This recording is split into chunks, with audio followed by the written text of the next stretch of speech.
নিজের প্রথম বাজেটে দুহাত উজাড় করে কর ছাড় দিচ্ছেন অর্থমন্ত্রী আমির খসরু মাহমুদ চৌধুরী। বাড়ছে ব্যক্তির করমুক্ত আয়সীমা, অপরিবর্তিত থাকছে কর্পোরেট কর হার। নিত্যপণ্যের দাম কমাতে ৬০টি পণ্যে কমছে উৎসে কর। ব্যবসায় ব্যয় কমাতে আসছে বাজেটে শুল্ক কর ছাড়ে উদার সরকার। বিস্তারিত জানাচ্ছেন রিয়াদ সুমন। আসছে ইতিহাসের সবচেয়ে বড় খরচের বাজেট।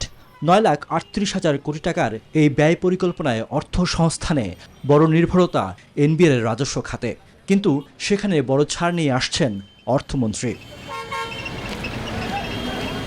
নিত্যপণ্যের দাম কমিয়ে জনগণকে স্বস্তি দিতে চাল, গম, মশলাসহ ৬০টি পণ্যে উৎসে কর কমিয়ে ০.৫% করার প্রস্তাব থাকছে। বিপরীতে করমুক্ত আয়সীমা ২৫,০০০ টাকা বেড়ে হচ্ছে ৩,৭৫,০০০ টাকা।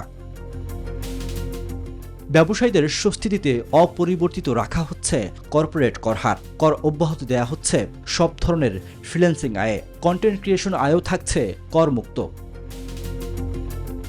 সৌরবিদ্যুতের উৎপাদন ২০৩৫ সাল পর্যন্ত করমুক্ত রাখার প্রস্তাব করা হতে পারে। ব্যবহারকারীদের বিল পরিশোধেও থাকছে ৫% রেয়াত সুবিধা।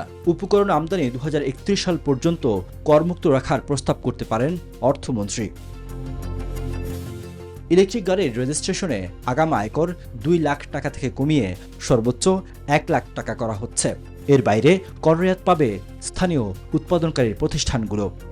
Spanish digital print tiles, ATI tiles, এক টাইলসে জীবন পার।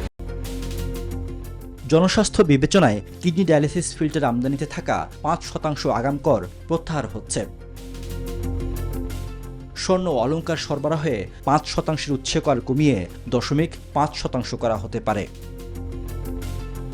স্থানীয়ভাবে মোবাইল ফোন উৎপাদনে ২২টি কাঁচামালে বিদ্যমান উৎসে কর কমে হচ্ছে ১%। দেশীয় শিল্প বিকাশে টিভি, ফ্রিজ ও কম্পিউটার সামগ্রী উৎপাদনের ক্ষেত্রে কর অব্যাহতি সুবিধা বাড়ানোর প্রস্তাব করা হতে পারে।